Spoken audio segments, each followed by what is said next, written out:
Bonjour à tous. Alors aujourd'hui, on passe à la vitesse supérieure avec 10 commandes Linux avancées à connaître absolument si tu veux vraiment devenir à l'aise avec le terminal. Alors si tu as vu ma première vidéo sur les commandes de base, eh bien celle-ci en fait c'est la suite logique pour aller plus loin. Alors petit aparté, je sais que j'ai été un peu moins présente ces derniers temps, j'ai pas beaucoup publié.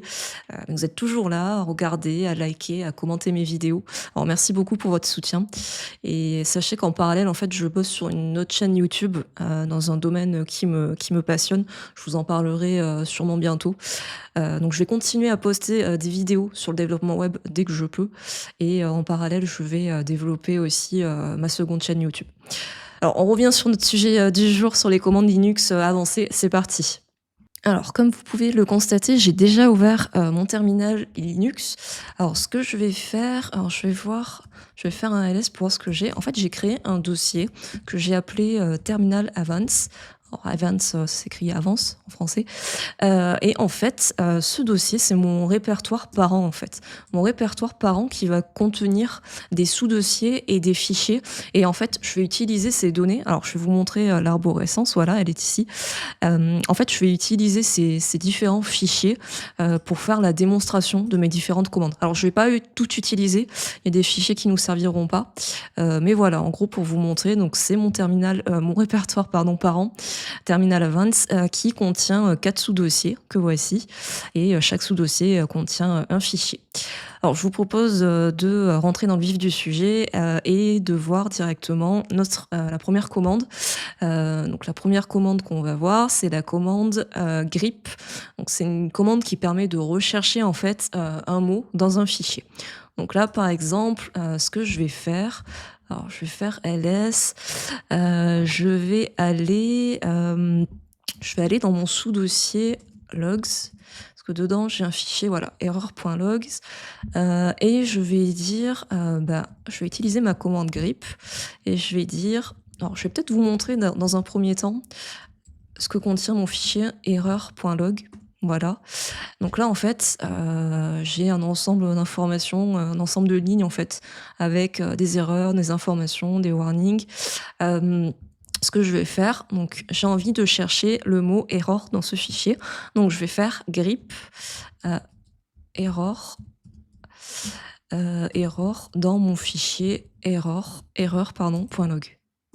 Hop, et là, en fait, vous voyez, il m'affiche en rouge tous les mots error qu'il a pu trouver dans mon fichier, en fait.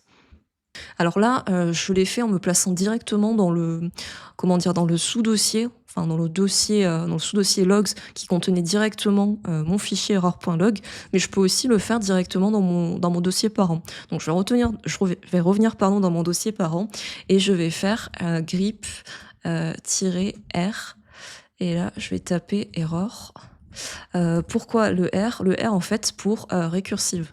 Et en fait, donc vous voyez, il me dit qu'il a trouvé 5 fois le mot error dans mon fichier error.log qui se situe dans le sous-dossier logs. Donc voilà pour ça. Donc en fait, ce qu'il faut retenir, c'est que la commande grep, elle est utile en fait pour chercher des erreurs, pour chercher des messages spécifiques dans des logs, dans des mails, etc. Ensuite, on continue avec une seconde commande. Alors là, je vais volontairement rester dans mon dossier parent, terminal Avance, et on va parler de la commande find. Alors la commande find, en fait, elle est utilisée finalement pour rechercher des fichiers ou des répertoires dans un système de fichiers. Alors là, par exemple, je vais dire find, trouve-moi depuis mon dossier parent, en fait, des fichiers qui sont en des fichiers texte, en fait. Donc je vais l'écrire comme ça. J'ai fait une erreur. Ouais, j'ai fait une erreur. Hop. J'ai fait une erreur, j'ai oublié la petite astérix. Normalement, là, ça devrait fonctionner. Non, ça ne fonctionne pas. Ah mais non, mais je suis bête. Si je colle le truc, ça risque pas de fonctionner. Excusez-moi. Donc find point espace -name, et là, voilà, et là ça fonctionne. Si je fais des fautes de frappe, c'est sûr que ça risque pas de marcher. Et là, en fait, ce qui se passe, c'est que depuis, en fait, il a recherché tous les fichiers de type texte dans le répertoire courant qui est représenté par le point et dans les sous-répertoires du coup.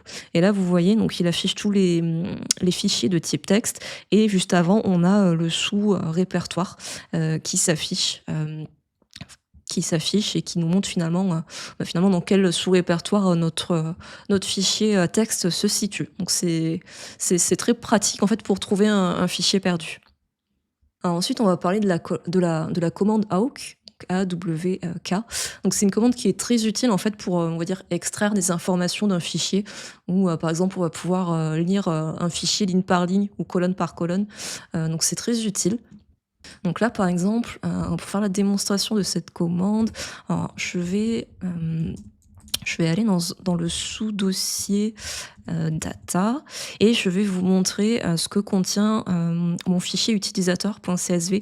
Donc je vais faire nano utilisateur.csv et là en fait à l'intérieur donc c'est un fichier sous format CSV donc on a des lignes et des colonnes, enfin ligne ID, nom, email. Et les données sont séparées par des virgules. Donc ensuite, on a un ensemble de données, 1 avec Alice, 2 avec Bob, 3 avec Charlie. Et on a des adresses mail pour chaque personne. Donc là, en fait, ce que je vais vouloir faire, je vais revenir dans mon dossier parent. Et en fait, ce que je vais vouloir faire, c'est extraire les adresses mail qui sont contenues dans mon fichier CSV utilisateur. Donc pour ça, j'utilise ma commande AWK, donc AWK.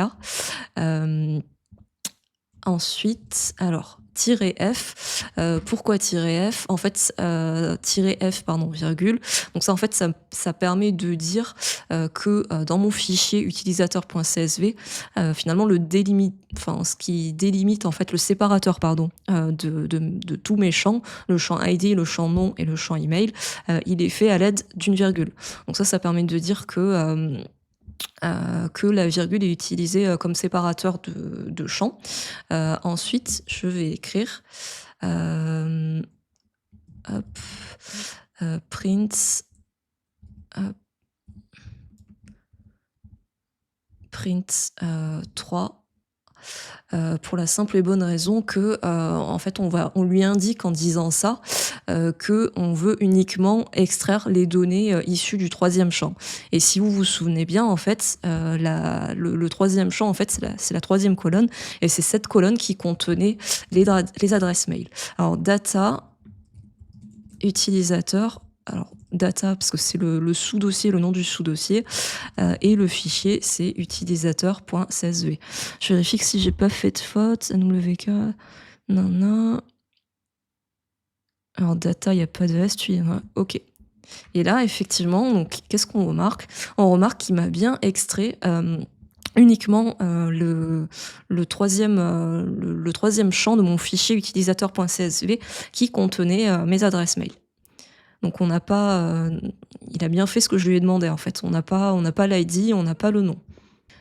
Et une petite subtilité, là par exemple, j'ai affiché le nom de mon champ, c'est-à-dire email, que vous voyez juste ici, avec donc là j'ai les 3 adresses email de mes utilisateurs.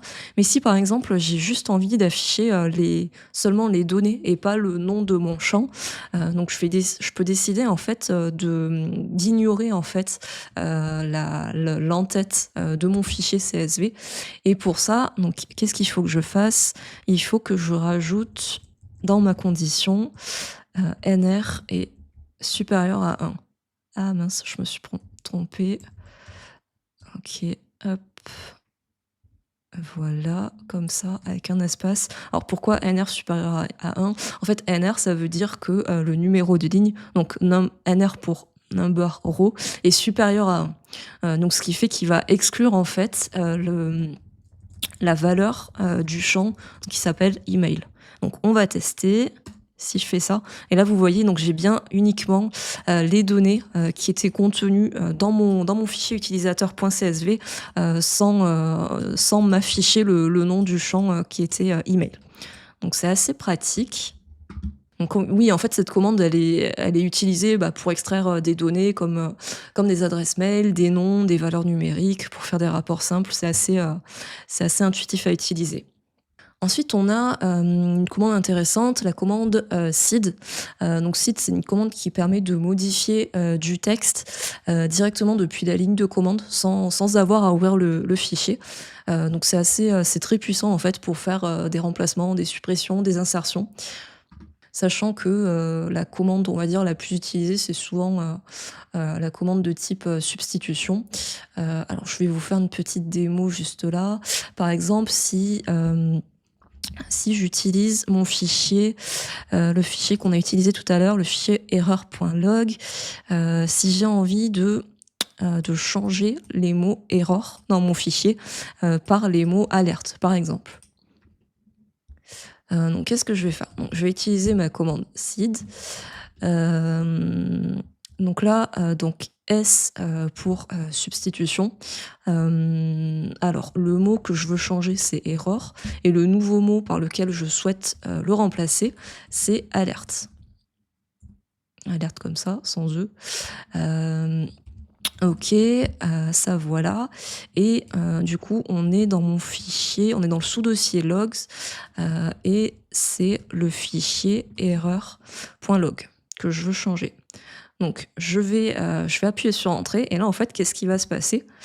Alors, donc là, si vous regardez bien, donc j'ai bien le alert qui s'est changé en début, au tout début en fait de mon fichier. Par contre, il s'est pas changé. J'avais trois mots erreur en fait sur la première ligne de mon fichier et en fait elle s'est seulement changée à la première occurrence. Et pareil à ce niveau-là, pareil ici, hein, mon mot erreur. Donc à la base on avait ça, on avait un erreur ici, un deuxième et un troisième sur la première ligne. On en avait un sur la deuxième ligne et un autre sur la troisième ligne. En fait, la commande-là que j'ai réalisée, elle permet de remplacer uniquement la première occurrence sur chaque ligne, dans chaque ligne. Ce qui explique pourquoi ici, dans la première ligne, vu qu'on a vu qu'on a deux fois le mot erreur en plus, le changement n'a pas eu lieu en fait. Si j'avais envie de changer toutes les occurrences dans mon document, donc il faudrait que je fasse, alors je vais faire, c'est quasiment la même commande, donc erreur par alerte, mais il faut juste que je précise ici avec un G pour dire que c'est global en fait et que je veux qu'il change toutes les occurrences dans mon document de erreur à alerte. Et là normalement ça devrait marcher. Voilà. Et là effectivement on a bien toutes les occurrences. Donc dans tout le document en fait, le mot erreur s'est bien transformé en alerte. Alors après, une chose importante à savoir aussi, il faut savoir que là en fait, ce que j'ai fait, ça affiche juste à l'écran en fait. Ça ne permet pas de modifier, ça ne modifie rien dans le fichier qu'on avait en fait. Si je réouvre le fichier erreur.log, vous allez voir que, donc vous voyez, il y a toujours les mots erreur qui s'affichent. Donc si par exemple, j'ai envie de faire en sorte que le mot erreur soit remplacé par le mot alerte dans mon fichier. Donc là, il faut que j'ajuste un petit peu ma précédente commande. Et là, en fait, je vais rajouter, donc je crois que c'est seed -i qui permet de faire la modification, si je dis pas de bêtises. Donc là, je vais faire ça. Alors, OK, donc là, j'ai aucun résultat. Donc si je consulte mon fichier, OK, vous voyez là, les mots erreur ont bien été remplacés par les mots alerte, parce que je lui ai demandé en fait avec le i. Avec le i, c'est l'option finalement qui me permet de faire la modification directement dans mon fichier. Voilà pour ce que je voulais vous montrer. Et si, alors là, on a vu le cas avec la commande seed, on a vu le cas de la substitution, mais on peut faire également des suppressions. Donc par exemple, si j'ai envie de supprimer, alors je vais réouvrir mon fichier. Si j'ai envie de supprimer ma ligne, enfin mon mot warning par exemple. Hop, alors qu'est-ce que je vais faire? Je vais faire. Alors attendez, je vais revenir. Ouais, je vais laisser i pour que ça soit réalisé dans le fichier. Oh non, attendez, non, c'est pas ce que je voulais faire. Je vais vous le montrer juste à l'écran. Voilà, donc là non, c'est pas ça que je voulais faire.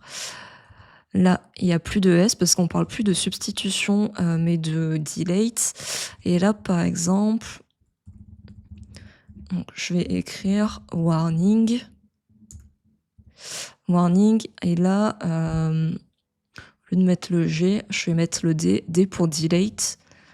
Je pense que c'est ça. OK, donc il a carrément supprimé, toute la ligne qui contenait en fait le mot warning. Ouais, ça permet de supprimer en fait, enfin donc non, je modifie un petit peu ce que j'ai dit juste avant. Je pensais que c'était que le mot en fait qui était supprimé, mais non, c'est vrai que ça a pas trop de sens. Donc en fait, non, quand on souhaite supprimer, avec la commande seed, si on met un mot dedans, ça supprime carrément, toute la ligne qui contient le mot. OK pour ça, j'espère que c'est clair. N'hésitez pas à mettre, des petits commentaires si vous avez des questions. Je vous propose de continuer. Ensuite, on va passer sur la commande, cut. Donc cut, en fait, c'est un outil un peu pour, on va dire pour, extraire, des colonnes ou des morceaux de texte, dans des fichiers ou des sorties de commande. Là, par exemple, je vais réutiliser le fichier, de tout à l'heure sur les utilisateurs.csv. Et là, qu'est-ce que je vais faire?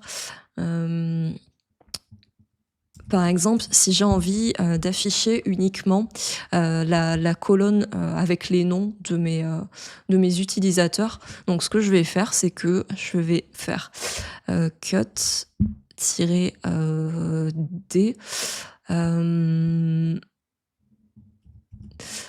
D alors D pour délimitateur, et là, le délimitateur, comme on l'a vu tout à l'heure dans le fichier, c'était avec la virgule. Et ensuite, qu'est-ce que je vais écrire? Je vais écrire F2, data utilisateur, point CSV. Et là, en fait, comme vous pouvez le voir, donc ça m'a bien affiché uniquement, la colonne qui contenait, les noms, de mes utilisateurs. Et c'est vrai que enfin, le cut, c'est utile en fait pour lire uniquement certains champs dont on a besoin et pas d'autres. Ça permet d'extraire en fait les données. Alors pour ceux et celles qui ont suivi un petit peu la vidéo jusque-là, vous allez me dire, mais du coup, enfin c'est quoi un peu la différence entre cut et awk qui permet de faire un petit peu la même chose au niveau de l'extraction des données. En fait, cut, c'est peut-être un petit peu plus rapide. Alors, mais moins flexible, alors que awk, on va plutôt l'utiliser, c'est un peu plus puissant, et on va l'utiliser en fait plutôt pour faire des calculs ou pour faire des filtres. Donc voilà. Ensuite, je voulais vous parler de la commande sort, qui permet en fait de tout simplement de trier les lignes d'un fichier. Ça peut être un tri par ordre alphabétique, numérique, croissant ou décroissant. Donc là, pareil, je vais encore utiliser mon fichier utilisateur.csv. Finalement, ça servait pas à grand-chose de créer autant de sous-dossiers avec plein de données. Donc ce que je vais faire, en fait, alors je vais le réouvrir, nano, pour qu'on puisse le revoir un petit peu. Utilisateur.csv.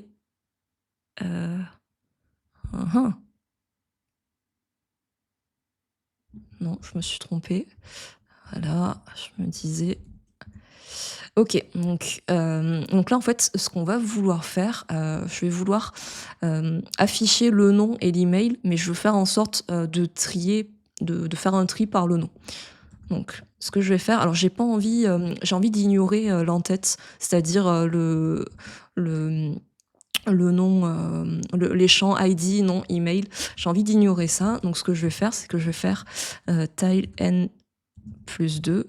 Donc ça, en fait, tout simplement, ça veut dire qu'on va ignorer, en fait, l'entête. Et qu'est-ce qu'on va dire? On va dire que sur le fichier CSV utilisateur.csv, qui est dans le sous-dossier data, donc j'ai envie de faire un tri, donc avec la commande sort, tirer T, T avec virgule, parce que la virgule c'est le séparateur dans le fichier, et en fait ce que je vais dire, c'est que j'ai envie de faire un tri sur la colonne des noms, donc c'était la deuxième colonne, et du coup c'est l'option K2. Donc si je fais ça, hop, Alors qu'est-ce que je vois? Je constate que, donc j'ai bien comment dire? Un tri qui s'est fait en fait sur le nom, tout en ignorant en fait la première l'entête, de mon fichier.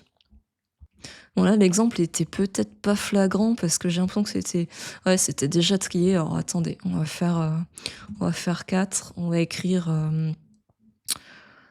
heu, hop, Amélie, Amélie arobase example.com.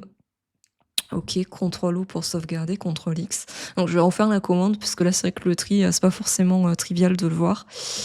Et là, vous voyez, donc on m'a bien, là, c'est plus flagrant, c'est plus trivial.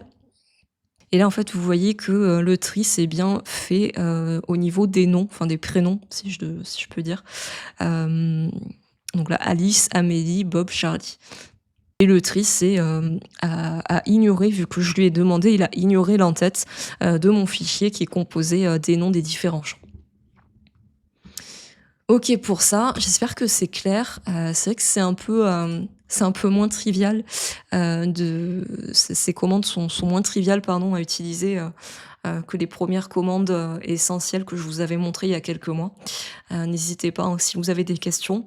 Et du coup, alors pour conclure en fait sur cette commande sort, donc comme vous avez pu le constater, en fait, c'est une commande qui est utile pour organiser, des fichiers, pour faire un classement, pour faire des tris.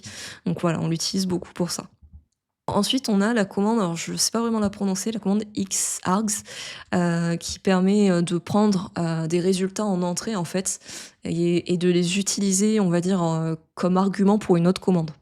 Donc par exemple, si j'ai envie de supprimer, alors attendez. Si j'ai envie de supprimer, les fichiers log qui sont contenus dans mon sous-dossier logs, ce que je vais faire, c'est que je vais lui demander de trouver en fait, dans mon sous-dossier logs, je vais lui demander de trouver, des fichiers, dont le qui se terminent par, qui sont des fichiers de type logs, en fait. Alors non, si je me trompe, ça va pas le faire. Voilà. Donc en fait, il va d'abord, je lui demande d'abord de me lister, ces fichiers-là. Alors on va voir ce que ça donne dans un premier temps. OK, donc là, il m'a bien renvoyé, les deux fichiers de type log qui sont contenus dans mon sous-dossier.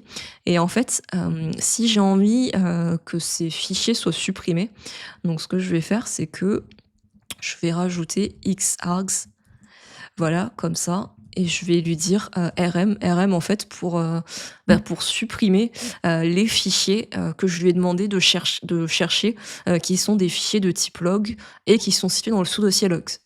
Et là, normalement, hop, donc si je fais ça, normalement, il devrait plus me trouver, mes fichiers en log vu qu'ils ont été supprimés. Donc je vais aller voir, mais normalement, ils y sont plus. Et là, vous voyez, donc mon sous-dossier logs ne contient, plus ces fichiers parce qu'ils ont bien été supprimés.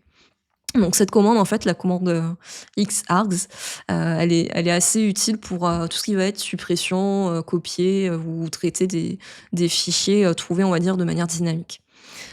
Hem, Ensuite, une commande qui est intéressante à connaître, je vais revenir dans mon dossier parent, c'est la commande, unique, qui en fait va servir à supprimer des lignes, en double dans un fichier, à condition alors qu'elles soient consécutives.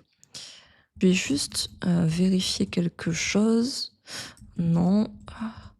Je recherche juste un fichier, ouais, OK, non.txt. Donc là, pour faire ma démonstration avec la commande unique, je vais me servir de mon fichier non.txt. Alors je vais revenir, je vais voir ce qu'il y a dedans dans un premier temps. Ouais, non, s'il y a rien dedans, ça risque pas de fonctionner. OK, alors dans mon, ça je l'avais pas fait.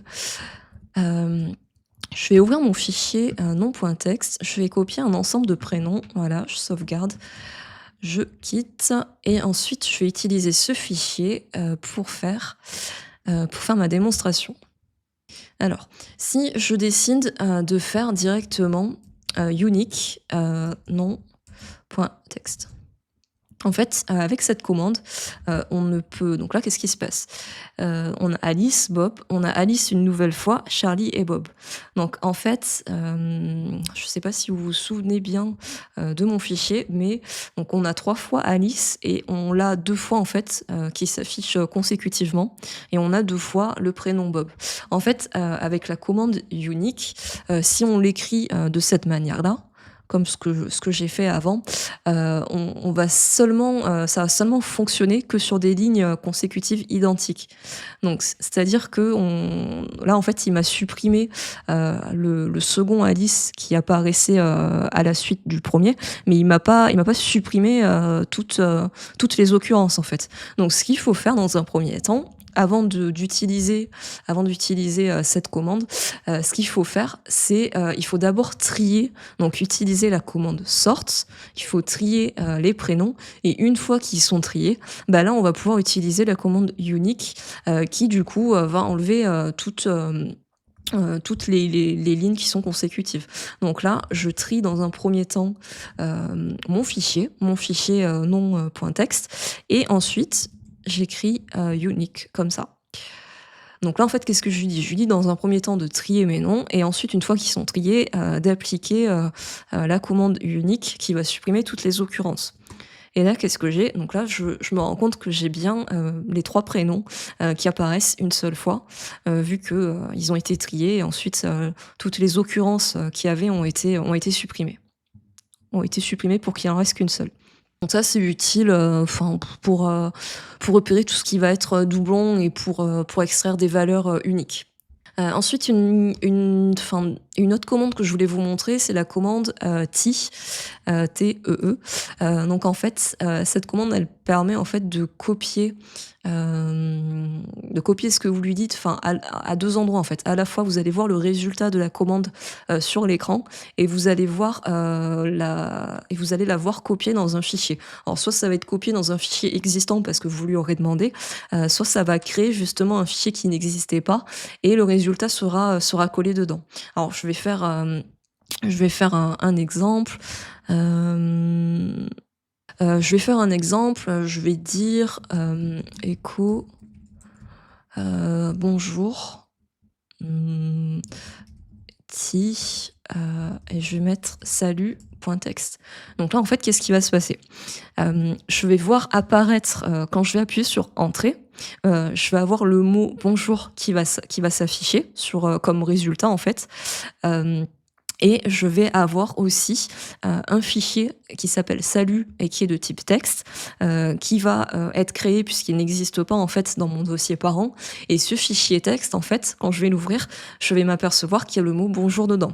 Donc hop, je clique sur entrée, donc j'ai bien bonjour comme ce que je vous avais dit et si je fais un ls, vous voyez j'ai bien mon fichier, salut.txt et je vais faire nano salut.txt et vous voyez j'ai bien le mot bonjour, écrit dedans. Donc ça, c'est utile, en fait, quand on veut voir, le résultat d'une commande apparaître à l'écran, et tout en sachant que ce résultat va être enregistré, dans un fichier. Alors si par exemple j'avais déjà un un fichier de type salut.txt qui existait déjà, il m'aurait pas recréé un nouveau fichier. Il aurait utilisé ce fichier existant et il aurait écrasé ce qu'il y avait à l'intérieur, pour me mettre mon bonjour, en fait. Donc voilà pour ça. Ensuite une commande sympa, je trouve à utiliser, c'est une commande qui s'appelle watch. En fait, c'est une commande qui va répéter automatiquement, donc c'est toutes les 2 secondes. Ça, c'est défini par défaut, on peut le changer. En fait, elle va répéter automatiquement une commande, et du coup, donc là, par exemple, si je fais un watch, donc -d, si je veux répéter la commande ls-l, alors -d, ça permet d'afficher en surbrillance, ce qui est nouveau. Donc là, je vais pas avoir grand chose. OK, alors attendez, juste ouais non, OK.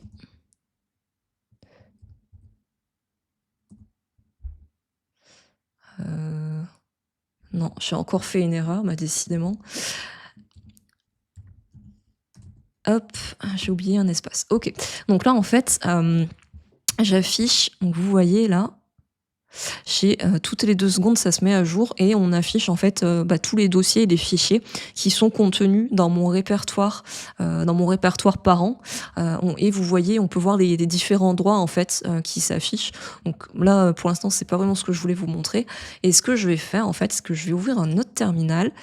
Je vais aller, dans mon dossier parent, voilà, terminal advance et là, par exemple, je vais créer un fichier qui s'appelle test.txt. Je crois pas qu'il existe. Non, hop.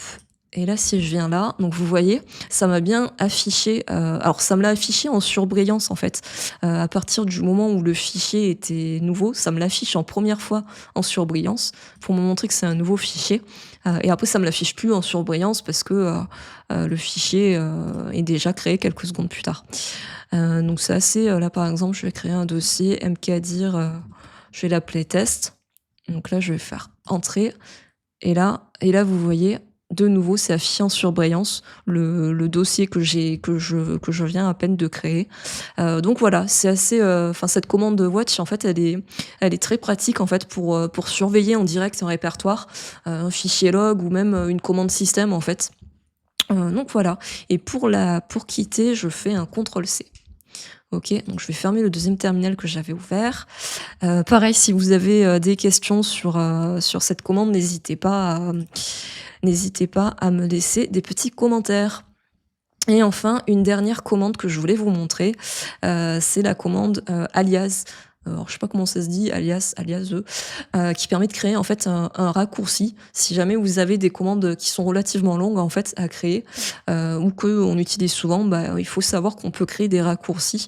Donc je pense que c'est assez pratique. Alors moi Linux, je l'utilise pas quotidiennement, mais je pense que pour des personnes qui ont ce système d'exploitation, à mon avis, ils doivent l'utiliser assez régulièrement. Donc qu'est-ce qu'on fait avec cette commande?